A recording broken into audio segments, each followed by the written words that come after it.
Nah, yang kembali ke masalah 90% itu. Ini terjadi karena memang Bapak melaksanakan kerja yang bagus buat masyarakat sehingga 90% dari mereka memilih Anda. Ya adalah, saya ini kan diberi tugas oleh masyarakat. Diberi tugas untuk bekerja oleh masyarakat. Ya saya bekerja gitu aja. Saya nggak mikir mau mikir pilkada nanti dapat berapa persen. Enggak. Saya diberi tugas oleh masyarakat untuk bekerja, saya bekerja sebisa saya. Saya kerjakan siang malam sampai pagi kadang. Ya itu yang saya kerjakan, gitu aja. Kembali ke masalah kota ya Pak. Bapak katakan tadi kurvanya terus menurun. Langkah pertama yang Bapak lakukan 5 tahun yang lalu, apa untuk menaikkan kurva itu? Yang pertama yang kita lakukan ya membuat perencanaan yang baik. Konsep plan kota untuk 5 tahun ke depan seperti apa, 10 tahun ke depan seperti apa, atau 20 tahun ke depan seperti apa harus disiapin dong. Kalau enggak kita kan nanti bekerjanya meloncat-loncat. Kalau saya biasa bekerja seperti itu, action plan, action segera gitu aja. Bicara soal relokasi pedagang kaki lima yang semua orang mengagumi apa yang Bapak lakukan terhadap pedagang kaki lima di Solo. Apakah itu sebelumnya sudah direncanakan dan Bapak sudah punya konsepnya? Saya hanya melihat di beberapa negara ya, mereka tuh diberi space, mereka diberi ruang. Entah yang namanya kawasan PKL, entah yang namanya kantong PKL untuk street vendors, semuanya diberi ruang. Tapi kenapa di kota ini atau di negara ini mereka tidak diberi ruang?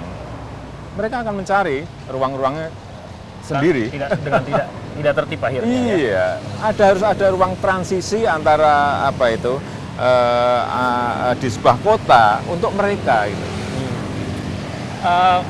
Relokasi itu selalu menjadi kata yang tidak nyaman buat pemerintahan daerah karena selalu diwarnai dengan bentrokan, pertikaian dan lain sebagainya.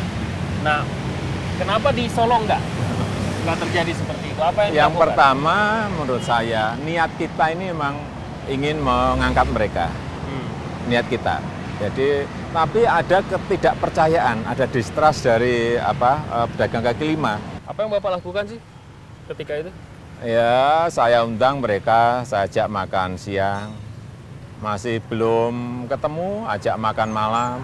Masih belum ketemu, 3 hari undang lagi makan siang. Berapa belum kali ketemu, saya pernah mengundang sampai 54 kali untuk memindahkan satu kawasan ke tempat yang baru.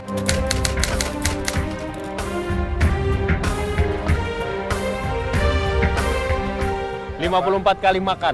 Iya, itu baru ketemu. Jadi ada yang namanya pendekatan kelompok dilakukan. Kemudian kan ada yang vokal, 1, 2, 3, 4, 5 pasti ada yang vokal.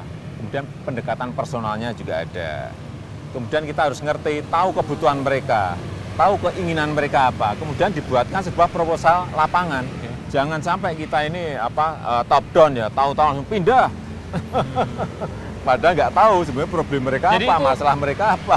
Upaya yang Bapak lakukan itu 54 kali itu banyak loh Pak.